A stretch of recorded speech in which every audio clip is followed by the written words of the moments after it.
السلام علیکم۔ آج ہم ایک بہت ہی اہم اور محترم موضوع پر بات کر رہے ہیں۔ پیغمبر اسلام حضرت محمد صلی اللہ علیہ وسلم کی پیدائش سے جڑے ہوئے جو واقعات ہیں اور ان کی اہمیت۔ وعلیکم السلام۔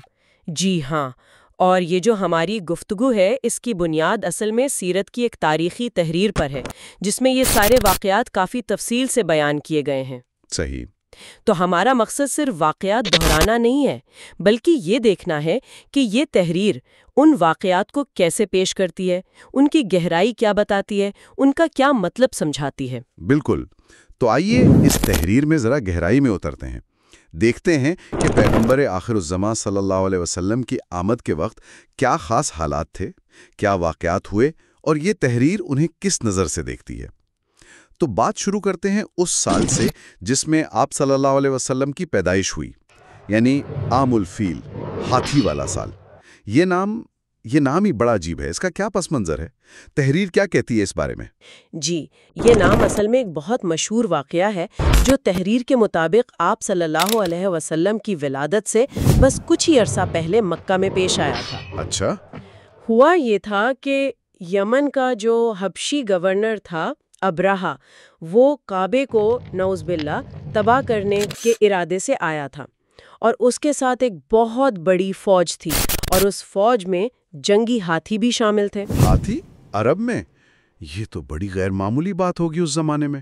بالکل، عربوں کے لیے تو یہ ایک بالکل نئی اور آپ کہہ لیں خوفناک چیز تھی۔ ایک بہت بڑا لشکر ہاتھیوں کے ساتھ کعبے پر حملہ کرنے آ رہا ہے۔ تو پھر کیا ہوا؟ مطلب حملے کا انجام کیا رہا؟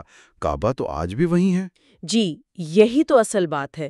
تحریر یہ بتاتی ہے کہ جب ابرہہ کی فوج بالکل حملے کے لیے تیار تھی تو اللہ تعالیٰ نے چھوٹے چھوٹے پرندوں کے جھنڈ بھیجے، ابابیل جنہیں کہا جاتا ہے۔ ابابیل؟ جی، اور ان پرندوں نے اپنی چونچوں میں اور پنجوں میں چھوٹی چھوٹی کنکریاں اٹھائی ہوئی تھیں، اور وہ انہوں نے ابرہہ کی فوج پر برسا دیں۔ ننھے پرندے اور کنکریوں سے پوری فوج کو؟ یہ تو مطلب یقین کرنا مشکل ہے۔ بالکل۔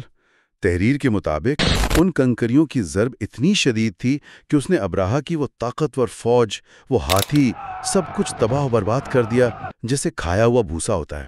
عجب، یہ اتنا بڑا، اتنا غیر معمولی واقعہ تھا کہ عربوں نے اس سال کا نام ہی عام الفیل رکھ دیا، یعنی ہاتھی والا سال، اور اسے تاریخ کے لیے ایک حوالہ بنا لیا۔ اچھا۔ اور پھر اسی سال میں، جس سال کعبہ کی اس طرح آپ کہیں خدائی حفاظت ہوئی، اسی سال پیغمبر اسلام صلی اللہ علیہ وسلم کی ولادت ہوئی۔ تحریر اس بات پر بڑا زور دیتی ہے کہ یہ صرف اتفاق نہیں تھا۔ یعنی تحریر یہ کہنا چاہ رہی ہے کہ آپ صلی اللہ علیہ وسلم کی آمد کا تعلق کعبے کے اس تحفظ سے ہے، ایک طرح کا جیسے اشارہ تھا۔ جی، ایسا ہی لگتا ہے۔ تحریر اسے ایک پس منظر کے طور پر لاتی ہے، گویا یہ بتا رہی ہو کہ جس ہستی نے آنا ہے اس کا مقام و مرتبہ اسی مقدس گھر سے وابستہ ہوگا جس کی حفاظت اللہ نے خود ایسے معجزانہ طریقے سے کی ہے۔ سمجھ گیا۔ یہ تو ہوئی سال کی بات، عام الفیل کی۔ اب اگر ہم آپ صلی اللہ علیہ وسلم کی پیدائش سے بالکل پہلے کے حالات دیکھیں تو ایک بہت اہم بات آپ کے والد حضرت عبداللہ کے انتقال کی ہے۔ جی ہاں، یہ ایک آپ کہیں بہت ہی بنیادی پہلو ہے۔ تحریر میں آتا ہے کہ آپ صلی اللہ علیہ وسلم کی پیدائش سے کچھ مہینے پہلے، جب آپ ابھی اپنی والدہ حضرت آمنہ کے شکم میں ہی تھے، تو آپ کے والد حضرت عبداللہ ایک تجارتی سفر پر گئے تھے، اور واپسی پر وہ مدینہ میں بیمار ہو گئے اور وہیں ان کا انتقال ہو گیا۔ تو اس کا مطلب ہے کہ آپ صلی اللہ علیہ وسلم دنیا میں یتیم کی حیثیت سے آئے؟ بالکل، پیدائشی یتیم تھے، اور تحریر اس بات کو آپ صلی اللہ علیہ وسلم کی زندگی کے جو ابتدائی نقوش ہیں ان میں ایک خاص جگہ دیتی ہے۔ صحیح۔ اور شاید بعد میں جو آپ صلی اللہ علیہ وسلم کی شخصیت میں، آپ کے پیغام میں یتیموں کے لیے، کمزوروں کے لیے جو ہمدردی نظر آتی ہے، ان کے حقوق پر جو زور ملتا ہے، اس کی جڑیں کہیں نہ کہیں یہاں سے بھی جڑتی ہوں۔ بالکل۔ اچھا، پھر وہ مبارک دن آیا، 12 ربیع الاول۔ اس دن کے حوالے سے تحریر میں کیا خاص باتیں ہیں؟ خاص طور پر آپ کی والدہ حضرت آمنہ نے کیا محسوس کیا، کیا دیکھا؟ جی، تحریر میں حضرت آمنہ سے منسوب ایک روایت ملتی ہے۔ وہ فرماتی ہیں کہ انہیں ولادت کے وقت بالکل بھی تکلیف نہیں ہوئی، ذرا برابر بھی نہیں، جو عام طور پر تو نہیں ہوتا۔ بغیر تکلیف کے پیدائش، یہ تو خود ہی ایک غیر معمولی بات ہے۔ جی، اور یہیں سے اشارہ ملنا شروع ہو جاتا ہے کہ یہ کوئی عام پیدائش نہیں۔ اور اس کے علاوہ کچھ اور بھی تھا؟ جی، اس سے بھی زیادہ آپ کہیں حیران کن بات جو تحریر بتاتی ہے وہ یہ ہے کہ حضرت آمنہ نے فرمایا کہ ولادت کے وقت انہوں نے ایک نور دیکھا، ایک روشنی۔ نور؟ کیسا نور؟ وہ کہتی ہیں کہ وہ نور ان سے نکلا اور اتنا پھیلا، اتنا روشن تھا کہ اس کی روشنی میں انہیں شام یعنی سیریا، شام کے محلات تک نظر آ گئے۔ یا مکہ سے شام کے محلات؟ اتنی دور؟ اس کی کیا تعبیر ہے؟ دیکھیں، تحریر اس نور کو ایک بہت بڑی علامت کے طور پر پیش کرتی ہے۔ اسے عام طور پر آپ صلی اللہ علیہ وآلہ وسلم کی نبوت کی روشنی کہا جاتا ہے۔ اچھا؟ کہ یہ وہ روشنی تھی جس نے مستقبل میں پھیلنا تھا، دور دور تک جانا تھا، جیسے شام جو اس وقت تہذیب کا، طاقت کا بڑا مرکز تھا۔ تو گویا یہ آپ کے پیغام کی عالمگیریت کا، اس کے اثر کا ایک پیشگی اشارہ تھا۔ اور بات یہاں واقعی اور دلچسپ ہو جاتی ہے، خود نومولود کی حالت کیسی تھی؟ اس بارے میں بھی تحریر میں کچھ خاص باتیں ہیں؟ جی ہاں، یہ پہلو بھی تحریر میں بہت نمایاں ہے۔ ذکر ملتا ہے کہ آپ صلی اللہ علیہ وآلہ وسلم جب پیدا ہوئے تو بالکل صاف ستھرے تھے، ناف کٹی ہوئی تھی اور ختنہ شدہ حالت میں تھے۔ پیدائشی طور پر ختنہ شدہ اور بالکل صاف؟ جی، اور کچھ روایت میں یہ بھی آتا ہے کہ آپ جیسے سجدے کی حالت میں تھے یا آپ کی نظریں آسمان کی طرف اٹھی ہوئی تھیں۔ یہ تو طبی لحاظ سے بھی بہت ہی غیر معمولی باتیں ہیں۔ بالکل۔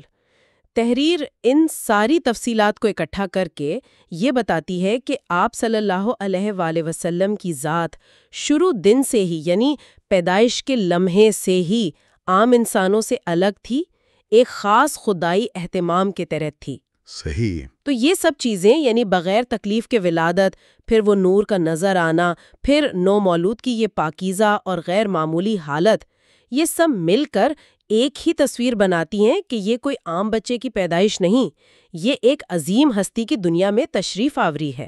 اچھا، یہ تو ہوئے ذاتی نوعیت کے واقعات۔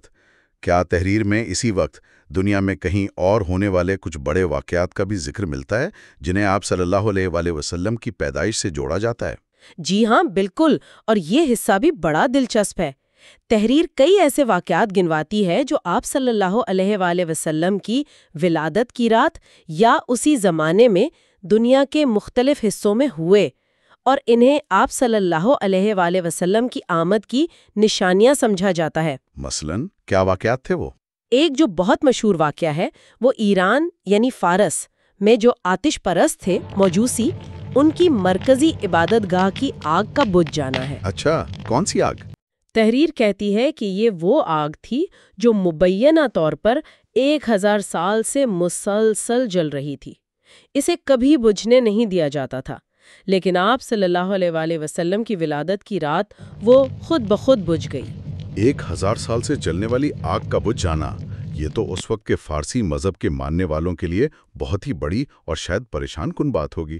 یقیناً، اور تحریر اسے پرانے آپ کہیں مذہبی نظام کے خاتمے اور ایک نئے سچے دین کی آمد کی علامت کے طور پر پیش کرتی ہے۔ ٹھیک۔ پھر ایک اور بڑا واقعہ، وہ بھی اسی رات فارس کے بادشاہ کسریٰ کے محل میں ہوا۔ کسریٰ کے محل میں کیا ہوا؟ جی، اس کا جو مشہور محل تھا ایوان کسریٰ، تحریر کے مطابق اس کے 14 کنگرے یعنی بیلکنیز یا پینیکلز جو تھے وہ گر گئے اور محل کی دیواروں میں دراڑیں پڑ گئیں۔ 14 کنگروں کا گرنا، اس وقت کی سب سے بڑی سلطنتوں میں سے ایک ساسانی سلطنت، اس کے شاہی محل میں یہ سب ہونا؟ بالکل، اسے بھی اس عظیم سلطنت کے آنے والے زوال اور ایک نئی طاقت یعنی اسلام کے ابھرنے کی پیشین گوئی سمجھا جاتا ہے۔ تحریر یہ تاثر دیتی ہے کہ آپ صلی اللہ علیہ وسلم کی آمد صرف عرب کے لیے نہیں تھی، بلکہ اس کے اثرات پوری دنیا پر پڑنے والے تھے۔ اور کوئی واقعہ اس طرح کا؟ ایک اور واقعہ جس کا ذکر ملتا ہے وہ ہے بحیرہ ساوا، لیک ساوا، اس کا خشک ہو جانا۔ بحیرہ ساوا یہ کہاں تھی؟ یہ غالباً ایران یا عراق کے علاقے میں کوئی جھیل تھی جسے کچھ لوگ مقدس بھی مانتے تھے۔ تحریر کہتی ہے کہ آپ صلی اللہ علیہ وسلم کی ولادت کی رات یہ جھیل اچانک بالکل خشک ہو گئی۔ بری جھیل خشک ہو گئی۔ جی، اور اسی طرح کچھ اور واقعات کا بھی ذکر ہے، جیسے دریائے دجلہ کے کنارے جو شہر تھے وہاں پانی بہت چڑھ گیا اور ایک وادی تھی سماوا جو بالکل خشک رہتی تھی، وہ پانی سے بھر گئی۔ تو یہ سب واقعات، آگ کا بجھنا، محل کا لرزنا، جھیل کا خشک ہونا، دریاؤں کا چڑھنا، وادی کا بھر جانا، تحریر ان سب کو ایک ساتھ جوڑتی ہے؟ جی ہاں، تحریر ان تمام واقعات کو آپ صلی اللہ علیہ وآلہ وسلم کی پیدائش کے ساتھ منسلک کرتی ہے اور انہیں ایک بڑے عالمی انقلاب کی، ایک تبدیلی کی نشانیوں کے طور پر پیش کرتی ہے۔ گویا جو پرانا نظام تھا، چاہے وہ مذہبی ہو، سیاسی ہو، حتیٰ کہ قدرتی نظام میں بھی ایک ہلچل مچ رہی تھی، ایک تبدیلی آ رہی تھی، اور اس سب کا مرکز، اس سب کا سبب آپ صلی اللہ علیہ وآلہ وسلم کی ذات تھی۔ صحیح۔ تو یہ واقعات مل کر اس بات کو مزید پختہ کرتے ہیں کہ آپ صلی اللہ علیہ وآلہ وسلم کی آمد پوری دنیا کے لیے ایک نئے دور کا آغاز تھی۔ اب آتے ہیں آپ صلی اللہ علیہ وآلہ وسلم کے نام کی طرف۔ آپ کا نام محمد صلی اللہ علیہ وآلہ وسلم رکھا گیا۔ یہ نام کس نے رکھا اور اس نام کے پیچھے کیا حکمت بتائی گئی ہے تحریر میں؟ تحریر کے مطابق پیدائش کے 7ویں دن آپ کے دادا حضرت عبد المطلب، جو اس وقت قریش کے سردار تھے، انہوں نے آپ کی پیدائش کی خوشی میں ایک دعوت کی اور اس موقع پہ آپ کا نام محمد رکھا۔ محمد، کیا یہ نام اس وقت عرب میں عام تھا؟ لوگ رکھتے تھے یہ نام؟ نہیں، زیادہ نہیں۔ یہ نام اس وقت عرب میں بہت کم سننے میں آتا تھا، بلکہ تحریر بتاتی ہے کہ جب لوگوں نے حضرت عبد المطلب سے پوچھا کہ آپ نے یہ نام کیوں رکھا ہے جو آپ کے آباء و اجداد میں سے کسی کا نہیں، تو انہوں نے جواب دیا۔ کیا جواب دیا؟ انہوں نے کہا کہ میں نے یہ نام اس لیے رکھا ہے کہ آسمان میں خدا اور زمین میں اس کی مخلوق اس کی تعریف کرے۔ محمد یعنی جس کی بہت تعریف کی گئی ہو یا بہت تعریف کیا جانے والا۔ یہ نام تو خود ہی ایک طرح کی پیشگوئی لگتا ہے۔ بالکل، تحریر اسی بات کو نمایاں کرتی ہے کہ یہ نام گویا آپ صلی اللہ علیہ وآلہ وسلم کی جو مستقبل کی صفات تھیں، آپ کا جو مقام و مرتبہ ہونا تھا، اس کا پہلے سے اعلان تھا، اور یہ نام بھی بذات خود اللہ کی طرف سے ایک الہام سمجھا جاتا ہے حضرت عبد المطلب کے لیے۔ بہت خوب۔ اچھا، نام رکھنے کے بعد اس زمانے کے عرب میں ایک رواج تھا۔ شہر کے جو معزز گھرانوں کے بچے ہوتے تھے، انہیں اچھی صحت کے لیے اور خالص عربی زبان سیکھنے کے لیے دیہات کی دائیوں کے حوالے کر دیا جاتا تھا۔ کیا آپ صلی اللہ علیہ وآلہ وسلم کے ساتھ بھی ایسا ہی ہوا؟ جی ہاں، بالکل۔ یہ وہاں کی ایک پکی روایت تھی اور اسی کے مطابق عمل ہوا۔ تحریر بتاتی ہے کہ مختلف قبائل کی دائیاں مکہ آئیں تاکہ قریش کے جو نئے پیدا ہونے والے بچے ہیں انہیں پرورش کے لیے اپنے ساتھ لے جائیں۔ تو آپ صلی اللہ علیہ وسلم کو کس قبیلے کی دائی ملی؟ آپ صلی اللہ علیہ وسلم کو قبیلہ بنو سعد کی ایک خاتون تھیں، حضرت حلیمہ بنت ابی زویب، جو زیادہ تر حلیمہ سعدیہ کے نام سے مشہور ہے، ان کے سپرد کیا گیا۔ حضرت حلیمہ سعدیہ۔ جی۔ اور ان کا تجربہ کیسا رہا آپ صلی اللہ علیہ وسلم کو اپنے گھر لے جانے کے بعد؟ تحریر اس بارے میں کیا کہتی ہے؟ کچھ خاص واقعات ہوئے؟ جی، یہ حصہ بھی تحریر میں بہت تفصیل سے اور بڑے آپ کہیں محبت بھرے انداز میں بیان کیا گیا ہے۔ تحریر کے مطابق حضرت حلیمہ اور ان کے شوہر جب مکہ آئے تھے تو ان کی مالی حالت کچھ زیادہ اچھی نہیں تھی۔ اچھا۔ ان کی جو سواری کی اونٹنی تھی وہ بھی بہت کمزور سی تھی، ان کی اپنی بکریاں تھیں، ان میں دودھ بہت کم تھا۔ لیکن جیسے ہی انہوں نے ننھے محمد صلی اللہ علیہ وسلم کو اپنی گود میں لیا، انہیں فوراً برکت محسوس ہونا شروع ہوئی۔ کس قسم کی برکت؟ تحریر میں کئی چیزیں ہیں۔ مثلاً جب وہ واپس اپنے گاؤں جا رہے تھے تو ان کی وہی کمزور اونٹنی اتنی تیز چلنے لگی کہ پورے قافلے میں سب سے آگے نکل گئی۔ اچھا، وہی اونٹنی؟ جی۔ پھر جب وہ اپنے قبیلے واپس پہنچے تو ان کی بکریاں جو پہلے سوکھی رہتی تھیں اب ان میں خوب دودھ آنے لگا۔ شام کو جب وہ چر کر واپس آتیں تو ان کے تھن دودھ سے بھرے ہوتے تھے۔ حالانکہ ان کے علاقے میں اس وقت قحط سالی جیسی صورتحال تھی، باقی قبیلے والوں کے جانوروں کا حال وہی تھا، انہیں کچھ خاص نہیں ملتا تھا، لیکن حضرت حلیمہ کے جانوروں کا حال بالکل بدل گیا۔ ان کے گھر میں جیسے ایک غیر معمولی خوشحالی آ گئی، فراوانی آ گئی۔ تو تحریر یہ بالکل واضح کر رہی ہے کہ آپ صلی اللہ علیہ وسلم کی ذات بچپن سے ہی باعث برکت تھی جہاں بھی آپ جاتے تھے۔ بالکل، اور حضرت حلیمہ اور ان کے شوہر، جیسا کہ تحریر میں آتا ہے، وہ خود اس بات کو مانتے تھے، کھلے دل سے کہتے تھے کہ یہ سب کچھ اس مبارک بچے کی وجہ سے ہے، اور وہ آپ صلی اللہ علیہ وسلم سے بہت زیادہ محبت کرنے لگے۔ صحیح۔ تو تحریر اس پورے عرصے کو، جو تقریباً 2 سال یا اس سے کچھ زیادہ کا ہے، حضرت حلیمہ کے گھرانے کے لیے ایک غیر معمولی برکت اور خوشحالی کا دور بتاتی ہے، اور یہ واقعات آپ صلی اللہ علیہ وسلم کی ذات سے جو رحمت اور خیر کا پہلو وابستہ ہے اسے اور زیادہ روشن کر دیتے ہیں۔ تو ان تمام تفصیلات کو اگر ہم سامنے رکھیں، عام الفیل کا واقعہ، آپ کا یتیم پیدا ہونا، ولادت کے وقت کے وہ خاص حالات اور نور کا ظہور، پھر وہ عالمی سطح پر ہونے والے واقعات جنہیں نشانیاں کہا گیا، پھر آپ کا نام محمد، اور پھر حضرت حلیمہ سعدیہ کے گھر میں وہ برکات، ان سب کو ملا کر یہ تحریر آپ صلی اللہ علیہ وسلم کی پیدائش کی مجموعی اہمیت کیا بتاتی ہے؟ مطلب اس سب کا نچوڑ کیا ہے؟ دیکھیں، اگر ہم اس تحریر کا خلاصہ کریں تو یہ آپ صلی اللہ علیہ وسلم کی پیدائش کو انسانی تاریخ کا ایک، اب کہیں، فیصلہ کن موڑ قرار دیتی ہے۔ یہ صرف ایک بچے کی پیدائش نہیں، یہ ایک بہت بڑے خدائی منصوبے کا آغاز ہے۔ تحریر اسے پوری کائنات کے لیے اور خاص طور پر انسانوں کے لیے اللہ کی طرف سے بھیجی گئی سب سے بڑی رحمت کہتی ہے۔ رحمت، امن اور سچائی کا پیغام۔ کیا اس کو یوں سمجھا جائے کہ آپ صلی اللہ علیہ وآلہ وسلم کی آمد سے پہلے دنیا ایک خاص طرح کی تاریکی میں تھی؟ جی، تحریر کا جو بنیادی زور ہے وہ اسی پر ہے۔ وہ اس وقت کے عرب اور باقی دنیا کے جو حالات تھے، جیسے جہالت تھی، ظلم تھا، شرک عام تھا، سماجی ناانصافیاں تھیں، ان سب کو ایک پس منظر کے طور پر دکھاتی ہے۔ ٹھیک۔ اور پھر آپ صلی اللہ علیہ وآلہ وسلم کی پیدائش کو اس تاریکی میں، جیسے سورج طلوع ہوتا ہے یا کوئی بہت روشن چراغ جلتا ہے، اس سے تشبیہ دیتی ہے۔ تو یہ روشنی صرف روحانی یا مذہبی نہیں تھی بلکہ سماجی اور اخلاقی بھی تھی۔